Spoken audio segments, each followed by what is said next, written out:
नमस्ते, मैं RKS के कोऑर्डिनेटर आपसे एनीमिया विषय पर चर्चा करने आया हूँ।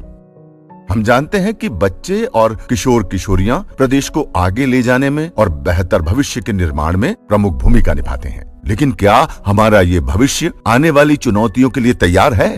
क्या आप जानते हैं कि मध्य प्रदेश में लगभग हर 10 में से 7 बच्चे, हर 10 में से 5 किशोरियां तथा हर 10 में से 3 किशोर एनीमिया से ग्रसित हैं। एनीमिया की वजह से व्यक्ति के शारीरिक एवं मानसिक क्षमता पर नकारात्मक प्रभाव पड़ता है। ये साक्ष्य आधारित है कि शरीर में हीमोग्लोबिन स्तर में हर 1 ग्राम DL की वृद्धि होने पर 1.7 IQ पॉइंट की वृद्धि परिलक्षित होती है और इसीलिए एनीमिया की व्यापकता को प्रभावी रूप से कम करने हेतु स्वास्थ्य विभाग एनीमिया मुक्त भारत कार्यक्रम के द्वारा बच्चों और किशोरियों में एनीमिया की रोकथाम और उपचार के लिए निरंतर प्रयासरत है। लेकिन एनीमिया मुक्त मध्य प्रदेश का सपना साकार करने के लिए मैदानी स्तर पर समस्त समुदाय, शिक्षकों एवं माता पिता की भूमिका सबसे महत्वपूर्ण है।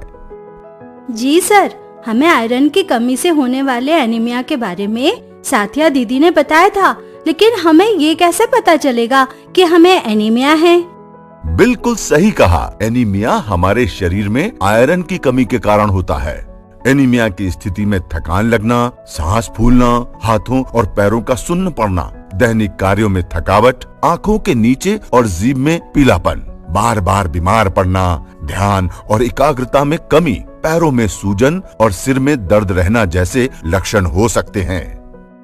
मुझे तो इनमें से कुछ लक्षण स्वयं में ही नजर आते हैं। क्या मुझे एनीमिया हो सकता है? हाँ, बिल्कुल हो सकता है, परंतु ये जानने के लिए कि एनीमिया किस स्तर का है और हमें किस उपचार की आवश्यकता है, हमें RBS के team, community health officer, ANM दीदी या नजदीकी स्वास्थ्य केंद्र में जाकर खून की जांच करवा के एनीमिया के स्तर का पता लगाना होगा। लेकिन सर, हमें एनीमिया हो ही ना, इसलिए बचाव के क्या तरीके अपनाए जा सकते हैं?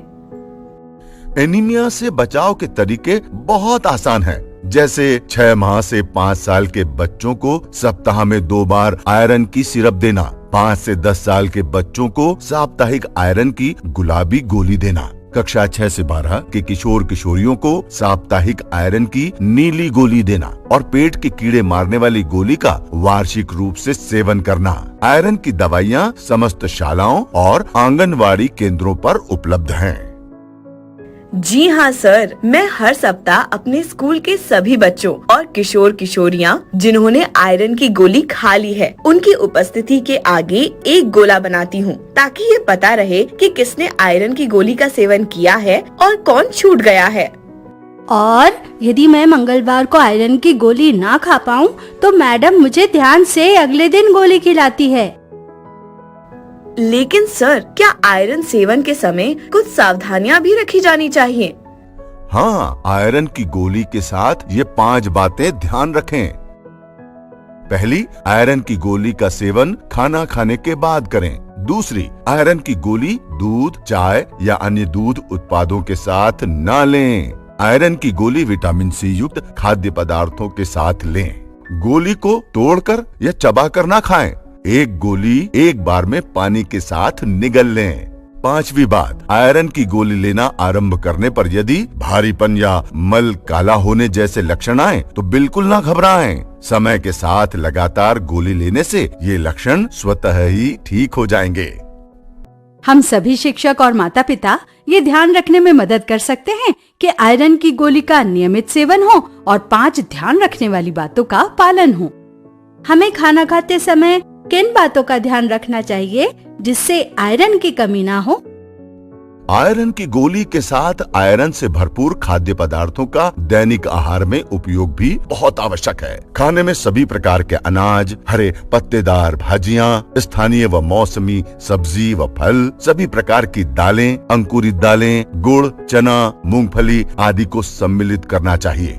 मांसाहार में लाल मांस, अंडा, लीवर, मछली आदि का सेवन करना चाहिए। साथ ही समुदाय में उपलब्ध फोर्टिफाइड खाद्य पदार्थों जैसे डबल फोर्टिफाइड नमक और चावल का दैनिक आहार में उपयोग भी बहुत आवश्यक है। और अगर कोई एनीमिया से ग्रस्त हो तब क्या करेंगे? एनीमिया हो जाने पर इसके सही स्तर की पहचान और उपचार की आवश्यकता होती है और इसे हराने का तरीका भी आयरन की गोली और हमारे खाने पीने की आदतों से जुड़ा है। इसकी विस्तृत जानकारी हम अगले वीडियो में देखेंगे। आयरन की गोली खाना है, एनीमिया को दूर भगाना है।